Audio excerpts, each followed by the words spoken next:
Oi, pessoal! Nessa aula de hoje, nós vamos conversar um pouco sobre como é que o gerente de memória de um sistema operacional mantém as informações e utiliza essas informações para gerenciar a memória em um sistema com partições dinâmicas. Em um sistema com partições dinâmicas, como o próprio nome diz, a quantidade de partições nesse sistema e os tamanhos das partições não são fixas. Assim, o sistema operacional precisa manter informações detalhadas sobre quais unidades de alocação de memória estão sendo usadas por algum processo e quais estão livres. E assim, a partir dessas informações, tomar decisões sobre onde alocar novos processos que precisam ser trazidos para a memória. Existem dois tipos de estruturas de dados que o sistema operacional pode usar. Nesse caso, pelo menos dois, que são os que nós veremos nessa aula. Um mapa de bits ou uma lista encadeada. Quando o sistema operacional usa um mapa de bits, o que acontece é que precisa haver uma correspondência de um bit para cada unidade de alocação dessa da memória. E quando esse bit, nesse mapa de bits, quando esse bit é 1, significa, por exemplo, que aquela unidade de alocação está sendo usada. Quando o bit é 0, significa que aquela unidade de alocação não está sendo usada, está livre.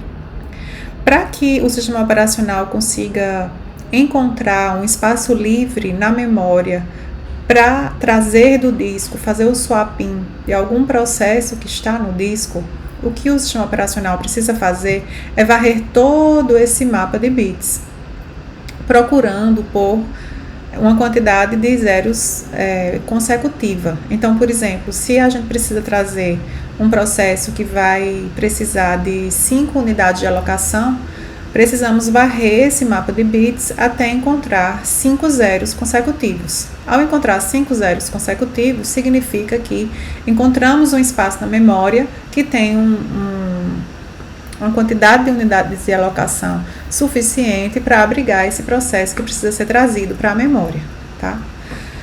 Obviamente que o tamanho dessa unidade de alocação vai influenciar no desempenho, no overhead dessa solução. Então, se essa unidade de alocação for muito pequena, por exemplo, 1 byte, precisaremos de 1 bit para cada byte da memória. E esse mapa de bits pode ficar maior. Lembrando que é um mapa de bits que precisa estar na memória. Então, vai usar um pedaço da memória também para manter essa informação.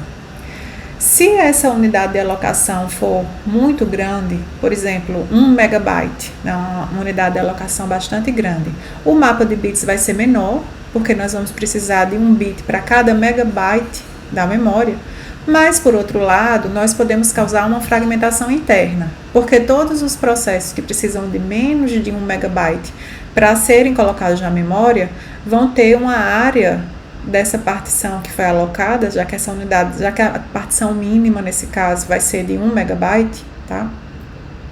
E todas as partições nesse caso vão ser de múltiplos de 1 megabyte. Então, nesse caso, pode ser que fique um pedaço desse 1 megabyte que foi alocado para um processo que não vai ser usado, porque o processo é menor do que 1 megabyte. E aí isso causa uma fragmentação interna nessa memória, tá? Que é uma fragmentação que ocorre dentro da partição, diferente da fragmentação externa, que é a fragmentação que ocorre entre partições, está fora da partição, ok? Então, o uso desse mapa de bits tem uma série de desvantagens, em especial porque vai ser lento varrer todo o mapa de bits para encontrar, por exemplo, uma posição na memória, ou até precisar varrer bit a bit e varrer o mapa inteiro e nem encontrar.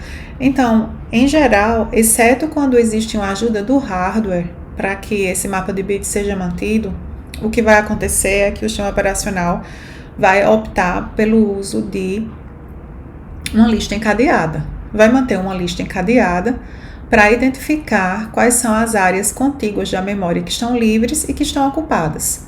Então, aqui é um exemplo daquela mesma memória que a gente tinha visto antes com o mapa de bits, e aqui é um exemplo de como pode ser essa lista encadeada, tá? Nessa lista encadeada, cada item dessa lista vai trazer 3 informações, 4, né?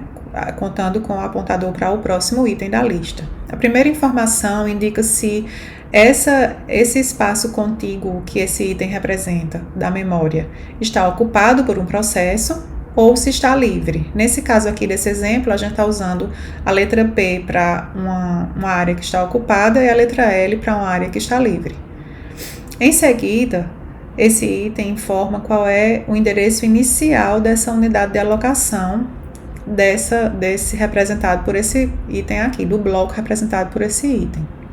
Nesse caso aqui é o endereço 0, porque esse item aqui está representando esse bloco aqui que está ocupado pelo processo A.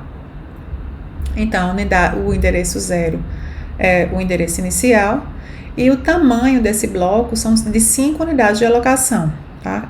1, 2, 3, 4, 5 unidades de alocação. O próximo bloco contíguo está livre, tá? São 3 unidades de alocação e inicia no endereço 5. Então, aqui está o item que representa esse bloco. Um bloco livre, que inicia no endereço 5 e que tem 3 unidades de alocação. E assim seguimos nessa lista encadeada. Varrer essa lista para procurar um espaço livre é mais rápido do que varrer o mapa de bits. Nós conseguimos dar pulos maiores, né? Por exemplo, aqui a gente tem 5 unidades. Se fosse no mapa de bits, precisaríamos ler os 5 bits para ir verificando quem era 0 e quem era 1. E aqui a gente já vê que é ocupado e já pula para o próximo item dessa lista para ver se ele está livre. Se ele está livre, eu vejo qual é o tamanho dele e se for um tamanho maior do que o tamanho que eu estou precisando para alocar esse novo processo, já posso usar essa área aqui de memória. No caso em que a gente usa listas encadeadas, quando a gente decide usar alguma área dessa de memória, ou algum processo desse termina e vai sair da memória, então a gente precisa sempre atualizar essa lista. Da mesma forma que a gente precisava atualizar o mapa de bits. Mas para atualizar o mapa de bits, era simplesmente mudar o bit de 0 para 1 quando a gente fosse alocar uma área que estava livre, ou mudar o bit de 1 para 0 quando a gente fosse desalocar aquela área e torná-la livre. Nesse caso aqui vai ser um pouco mais complicada, porque a gente vai ter que atualizar essa lista. Então, essa lista, ela pode ser ordenada de diversas formas, como a gente já vai ver daqui a pouco, várias formas de ordená-la. A forma mais natural é ordenar essa lista pelo próprio endereço inicial da memória, como é o caso dessa lista aqui, desse exemplo. Então, a gente inicia com 0, depois 5, que é o endereço inicial do próximo bloco, 8. Então, sempre esse endereço inicial, ele está sempre crescendo aqui nessa lista, e a gente precisa manter isso ordenado dessa forma quando a gente for atualizar a lista. Claro, manter atualizado usando a disciplina de ordenação que a gente estiver usando para ordenar essa lista. Nesse caso aqui, a gente está ordenando a lista pelos próprios endereços iniciais de cada bloco desse. Nesse caso aqui, quando um processo termina ou quando um processo vai ser levado de volta para o disco por alguma razão, esse espaço que esse processo ocupava, ele vai ser liberado. Então, existem algumas situações aqui, só para exemplificar, existem algumas situações, deixa eu colocar isso aqui um pouco mais para cima, porque para facilitar a explicação. Existem algumas situações que a gente vai ver aqui que podem ocorrer. Então, vamos supor que o processo X terminou. Aqui eu estou falando terminar, mas ele pode ter sido simplesmente escolhido para sair da memória e ir para o disco. Então, essa área que ele estava ocupando aqui, ela vai passar a ser uma área livre, tá? Se ela está ao lado de 2 blocos que estão ocupados, então, se a gente pensar na memória depois que esse processo for feito o swap out dele para o disco, então a memória vai ficar assim. E a gente vai precisar inserir um item aqui de um bloco livre entre o item da lista encadeada que representa esse bloco do processo A e esse item que representa o bloco do processo B. Já se esse X está ao lado de uma área logo em seguida a ele, ou logo antes dele, se existe um bloco que já estava livre, como é esse caso dessa situação B e dessa situação C, quando a gente pensar na lista encadeada, o que vai acontecer é que essa área que foi liberada por X, ela vai ser uma área que vai ficar conectada com a outra área a seguir que já estava livre, ou com a área anterior que já estava livre. Então a gente só precisa, quando a gente pensa na lista encadeada que mantém essas informações, a gente só vai precisar atualizar, na verdade, dessa lista, o tamanho daquele bloco que ficou livre. Então, já existia na lista um bloco que representava essa área livre aqui, e agora a gente vai precisar atualizar o tamanho para englobar também essas unidades de alocação que acabaram de ser liberadas do processo X. Da mesma forma, nessa situação C, já existia uma área livre aqui colada com a área que foi alocada para X, e quando o X volta para o disco, essa área liberada, a gente precisa atualizar lá na lista apenas o tamanho desse bloco aqui para englobar essas unidades de alocação que acabaram de ser liberadas. E nessa última situação, uma situação parecida, na verdade, a gente aqui vai diminuir a quantidade de itens da lista, porque antes a gente tinha um item para representar esse bloco livre, outro item para representar esse bloco ocupado por X e outro item para representar esse bloco livre. Quando o X é desalocado, toda essa área de memória fica livre. E aí a gente não precisa mais de todos esses 3 itens. A gente precisa apenas de um item que indica que é um bloco livre e dessa quantidade total. E aí vai da implementação. Provavelmente você vai reusar um desses 2 itens e atualizar os ponteiros aqui e as informações desses itens, ok? Então, como eu falei antes, a forma que a gente ordena essa lista pode mudar. Inclusive, a gente pode até ter a mesma lista com outros ponteiros aqui que vão determinar ordens diferentes, tá? Então, por exemplo, aqui a gente ordenou pelo endereço do disco. Quando a gente ordena essa lista pelo endereço do disco, existem pelo menos 2 algoritmos muito tradicionais que podem ser usados quando o gerente de memória vai decidir onde alocar a memória para um determinado processo, tá? Então, quando essa lista está ordenada pelo endereço, tem um algoritmo chamado First Fit, que é bastante usado, ele é muito comum de ser usado. O que é que acontece? A gente sempre vai iniciar a busca por uma área livre a partir do primeiro item, tá? Então, a gente sempre inicia no início da memória. E aí, vamos supor que eu estou procurando um item de tamanho 2, por exemplo, que esteja livre, tá? Então, nesse primeiro item, ele já vai pular a busca aqui, porque está ocupado, vai para o próximo. O próximo está livre. 3 é maior do que 2. Então, esse bloco livre aqui, ele pode ser usado para alocar esse processo que só precisa de 2 unidades. Então, ele vai escolher esse bloco aqui, essas 2 unidades de alocação aqui, agora vão passar a estar ocupadas por esse processo que vai ser alocado, e essa lista precisa ser atualizada. Então, o que vai acontecer é que eu vou atualizar aqui de 5 para 7, tá? Porque o tamanho desse bloco que está ocupado, aliás, eu não vou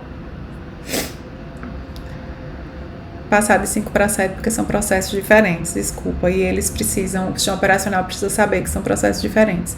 Então, eu vou ter um novo item aqui nessa lista, que vai ser P52, que vai indicar que está ocupado, que é P, inicia no endereço 5 e tem tamanho 2. E esse item aqui livre, ele vai passar a ser iniciado no endereço 7 e passar a ter um tamanho 1. E assim eu aloquei usando o First Fit, tá? Se agora eu preciso usar 3 unidades de alocação para alocar um novo processo na memória, esse algoritmo vem novamente iniciar aqui do início da lista, procurando por um bloco de tamanho 3 que esteja livre. Nesse caso, né, considerando que aqui já tem um processo que a gente não está vendo, ele vai pulando, está ocupado, esta área está ocupada, essa área aqui está livre, mas não tem tamanho 3, então continua a busca. Essa área está ocupada, essa área está ocupada, e aqui ele encontrou uma área livre de tamanho 3 que inicia em 29, 24, 25, 26, 27, 28, 29, essa área aqui. Então o algoritmo encontrou essa área e vai usar essa área, tá? Esse algoritmo, First Fit, ele vai tender a ocupar a memória nos seus endereços iniciais, tá? E manter pedaços de memória livre maiores nos endereços finais. Porque o primeiro encaixe que der, mesmo que seja maior, ele vai usar aquele encaixe para colocar aquele processo na memória. O Next Fit é parecido, mas o Next Fit tende a povoar a memória até o fim. Se a gente transformar essa lista encadeada numa lista circular, o Next Fit que acontece é que ele, vamos supor, que ele queria colocar um processo tamanho 2, como a gente fez no exemplo. E aí ele não fez nenhuma busca ainda, então ele vai iniciar aqui do início.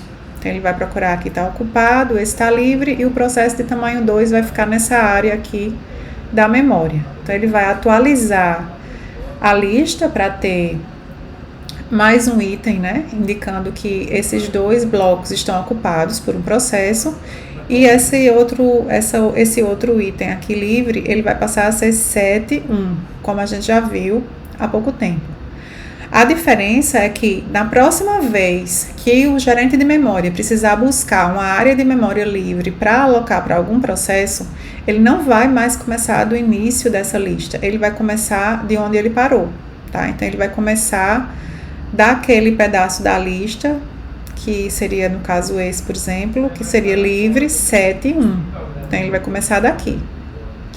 Então daqui ele vai começar, suponha que ele está procurando um pedaço de tamanho 3. E aí ele vai, como a gente já viu, ele vai passar, vamos supor que está procurando um tamanho 2. Então ele vai passar, aqui não está, aqui é um 1, né? Como a gente viu, porque foi inserido um processo aqui. Aqui está ocupado, livre de tamanho 2. Então ele pode usar essa área aqui, que é exatamente o tamanho que ele está procurando, e simplesmente o que ele vai fazer aqui é mudar isso aqui de livre para ocupado, porque o tamanho já está exatamente o tamanho que ele procurava. E aí a próxima vez que ele for procurar uma área de memória livre, ele vai começar daqui, desse item, que foi o último que ele pesquisou, em vez de começar do início como First Fit, tá? Outra forma da gente ordenar essa lista, que nos dá a possibilidade de usar outros algoritmos, é ordenar pelo tamanho desses blocos, tá? Então, o maior bloco vem ordenado primeiro. E além disso, a gente pode ter listas diferentes para os blocos que estão livres e para os blocos que estão ocupados.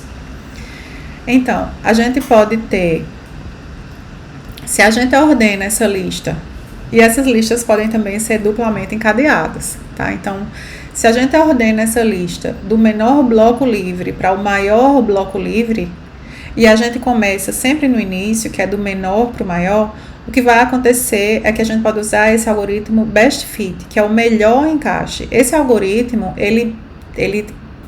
o objetivo dele é conseguir um pedaço livre de memória que seja o menor pedaço livre que caiba aquele processo que o gerente de memória está tentando alocar.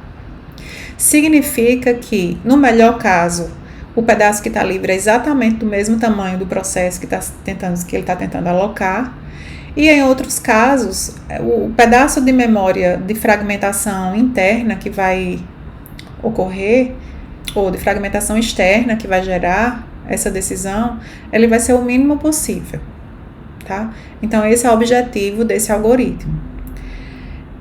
Ele, na verdade, ele vai ser, dos estudos que já foram feitos com ele, na verdade, ele gera fragmentos tão pequenos de memória que são inúteis, e acaba que quando a gente soma todos esses fragmentos, muitas vezes a fragmentação acaba sendo muito maior do que quando a gente usa outros algoritmos que não se preocupam com fragmentação dessa forma. O worst fit é o contrário, é o pior encaixe. É pensando, eu quero deixar a maior fragmentação que puder para que esse fragmento que sobrar ainda seja útil, tá? Então, nesse caso, em vez de eu buscar um pedaço de memória livre a partir dos menores pedaços, né, já que a ordenação agora é pelo tamanho desses blocos, a gente pode começar a buscar pelo fim, tá? Se for uma lista duplamente encadeada, é a mesma lista. Então, eu começo pelo maior bloco, tá? Eu sempre vou começando pelo maior bloco. Se eu chegar nesse maior bloco e ainda não couber, é porque esse processo não cabe na memória, tá? E aí, se ele couber lá, ele já vai ficar nesse maior bloco. O objetivo aqui é deixar fragmentos maiores que também sejam úteis. E também os estudos que foram realizados em algumas situações também diz que também não é o melhor algoritmo de todos. Mas enfim, existem vários algoritmos, tá? O ideal é que quem for desenvolver um sistema operacional possa, de certa forma, estudar esses vários algoritmos e tentar simular como seriam esses vários algoritmos na prática para poder tomar uma decisão mais acertada. Aqui é apenas para a gente terminar a aula um exemplo, tá? Que é a memória. Essas áreas em cinza já estão em uso. E a gente quer alocar um novo processo. Ficou uma cor um pouco estranha aqui, mas a gente quer alocar um novo processo nessa memória aqui, tá? Se a gente for usar o first fit, a gente vai alocar esse processo, que é desse tamanho aqui, tá? No primeiro bloco livre que couber, né? No primeiro espaço livre que seja suficiente para caber. Nesse caso, usando o first fit, seria aqui, nessa área aqui.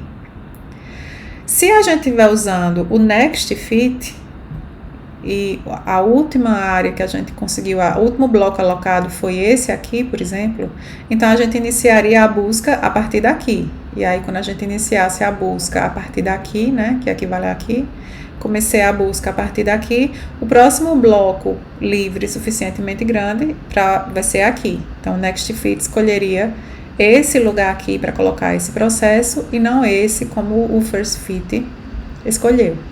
E se a gente estivesse usando, por exemplo, o best fit, a gente colocaria aqui, que é o buraco livre da memória, que tem o tamanho mais próximo do tamanho desse processo, que é maior e tem um tamanho mais próximo do que essa área de memória que eu quero alocar, tá? A fragmentação aqui a gente vê que ficaria bem pequenininha, menor do que a fragmentação aqui do next fit e a fragmentação do first fit, tá? Na próxima aula, a gente vai começar a estudar a memória virtual. A memória virtual, ela, ao contrário do que a gente viu até agora, ela vai considerar a ideia de que nem todo o programa precisa estar na memória para que ele seja executado. Então, a gente se vê na próxima aula. Até lá!